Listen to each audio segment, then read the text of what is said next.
Hello friends, क्या आपको भी डू और डस के यूसेज में कन्फ्यूजन रहता है?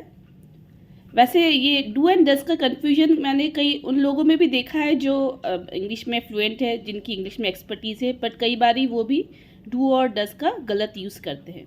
तो आइए आज हम जानेंगे कि कैसे इसे सही यूज़ करते हैं, वो भी एक सिंपल ट्रिक से, ताकि आपको हमेशा याद रहेगा कि कहाँ डू लगेगा और कहाँ डस लगेगा। तो आपको देखना है बेसिकली ये डू की स्पेलिंग होती है डीओ और डस की होती है डीओईएस। अब आप देखेंगे कि डस की स्पेलिंग में एस आता है, तो डस की स्पेलिंग में अगर एस आता है, इसको हम अपने मेमोरी कनेक्शन के लिए याद रखेंगे कि डस की स्पेलिंग में एस आता है, तो डस यूज़ होगा सिंगुलर चीज़ों के साथ। जो सिंगुलर हमारे सब्जेक्ट में हो सकता है, सिंगुलर हमारी पर्सन, सिंगुलर थिंग्स, जो सिंगुलर थिंग होती है उसके साथ डस यूज़ करेंगे। तो इसको हम याद ऐसे रखेंगे कि सिंगुलर की स्पेलिंग में भी एस आता है और डस की स्पेलिंग में भी एस आता है। यही ट्रिक हमने पहले वाले एक और वीडियो में यूज़ की हुई थी। तो same trick we can apply over here कि एस जो रहता है दोनों की स्पेलिंग में कॉमन है। तो आपको ये याद रखना है कि जहाँ डस आपको कहाँ लगाना है, सिंगुलर में, क्योंकि डस की स्पेलिंग में सिंगुलर है और सिंगुलर की स्पेलिंग में भी सिंगुलर है। सिंगुलर मतलब आपको पता ही है कि एक वचन, जैसे सिंगुलर में हो जाएगा ही, शी या इट, या कोई बंदे का नाम, जैसे does he know, does she know, does Ram know, है ना। ये एक एक बंदे की बात हो रही है। जैसे अब कोई चीज़ों की बात हो जाए तो डज इट वर्क, ये इट हमने किसी चीज़ के लिए यूज़ किया है, डज इट वर्क, है ना। तो ये हो गया हमारा डस का यूज़। और आप यहाँ पर देखेंगे डस में जो हमने वर्ब यूज़ किया उसमें एस नहीं लगाएंगे। ये भी आप, क्योंकि डज इट वर्क्स नहीं होता है, डज इट वर्क, इसको भी आप ऐसे याद रख सकते हैं क्योंकि हमने एस पहले लगा दिया है।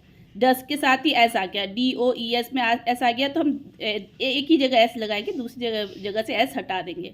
तो ये भी आप इस तरीके से भी याद रख सकते हैं कि इसके वर्ब में भी एस नहीं लगता है। डज इट वर्क, वर्क जो है यहाँ पर वर्ब है, तो ये हो गया हमारा डज इट वर्क।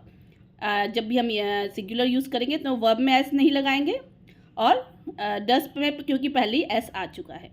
अब हम बात करते हैं डू की। तो डू का यूसेज होता है जब हम किसी भी प्लूरल चीज़ों की बात करते हैं। प्लूरल की स्पेलिंग में एस नहीं आता है, PLURAL में कहीं भी एस नहीं आता है, और डू में भी कहीं भी एस नहीं आता है। तो जब हम कोई प्लूरल चीज़ों की बात करते हैं, जैसे यू तो खैर यू और आई एक्सेप्शन है, उसका मैं बता रही हूँ आपको, बट वी, दे, ये सब जो है ये प्लूरल चीज़ें हैं। या प्लूरल किसी पर्सन्स की बात भी हो सकती है, एक से ज़्यादा पर्सन जब होते हैं तो वो प्लूरल हो जाता है। तो प्लूरल की स्पेलिंग में भी एस नहीं आता है और डू में भी एस नहीं आता है। तो आपको याद रखना है, जब भी प्लूरल पर्सन्स की बात हो रही है, प्लूरल थिंग्स की बात हो रही है, तो हमें डू लगाना है। और जैसे we, do you like coffee, जैसे do we play, do we go, do we enjoy, है ना। ये हमने सब वी में यूज़ किया है। तो ये do they watch TV, do they go movies, तो यहाँ पर आपने देखा है कि सभी में हमने डू लगाया है। और यहाँ पर क्या कहते हैं, हमने सारे प्लूरल सब्जेक्ट है। और यहाँ पर एक एक्सेप्शन ये है, आई और यू। आई और यू जो है ये सिंगुलर होते हैं, बट ये फिर भी इसमें हमें प्लूरल वाला यूज़ करना है। ये आई डज नहीं होता, I do know, I don't know. फिर अगर ये वैसे ही यू के लिए you do know, you don't know, है ना। ये हमने डू और डोंट, मतलब वहाँ पर अगर नेगेटिव उसको लेंगे तो डोंट हो जाएगा। सिमिलरली जो सिंगुलर वाला है, शी डज इट, जैसे शी डज इट या she doesn't know. She don't know नहीं होता है ना, ही डोंट नो नहीं होता है, she doesn't know, he doesn't know, it doesn't work, यहाँ पर सब जगह हम डज लगाएंगे।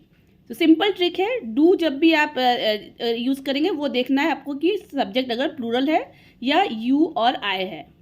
यू, आई और कोई भी प्लूरल सब्जेक्ट के साथ डू लगाना है, और कोई भी सिंगुलर सब्जेक्ट है, ही, शी, इट, या कोई पर्टिकुलर नाम है, तो वहाँ पर हमें डस का यूज़ करना है, चाहे वो पॉजिटिव है या नेगेटिव। अगर पॉजिटिव है तो डू और नेगेटिव है तो don't, for plural and you and I. और डज होगा ही और शी और इट और कोई भी सिंगुलर के साथ, और अगर उसका नेगेटिव बनाना है तो होगा डजंट। तो सिंपल ट्रिक आपको याद करवा दें फिर से, सिंगुलर की स्पेलिंग में एस आता है तो हमें इसमें एस लगाना है जो सिंगुलर सब्जेक्ट्स है, और जो प्लूरल केस में एस नहीं आता है तो हमें एस नहीं लगाना है वर्ब, और वर्ब में भी कहीं भी एस नहीं लगाया है हमने। तो आई होप कि ये ट्रिक आपको क्लियर हुई होगी। और आप ये इसको नेक्स्ट टाइम आपको जब भी डू एंड डस का कन्फ्यूजन होगा तो you can think over this. ये वाला जो हमने ट्रिक यूज़ किया है कि इसकी स्पेलिंग में इसकी वर्ब में हमें एस नहीं लगाएंगे और ना ही डू या डस को अकॉर्डिंगली हम इसको सेग्रीगेट कर सकते हैं। डू का यूसेज में तभी करेंगे जब कोई प्लूरल चीज़ हो या कोई प्लूरल पर्सन्स की बात हो रही है, या और डस का यूसेज तब होगा जब कोई सिंगुलर थिंग या सिंगुलर पर्सन की बात हो रही है। तो I hope you like this trick, so please do apply and speak correctly or write correctly in the next communication. Thank you so much for watching this video. Bye. Good day.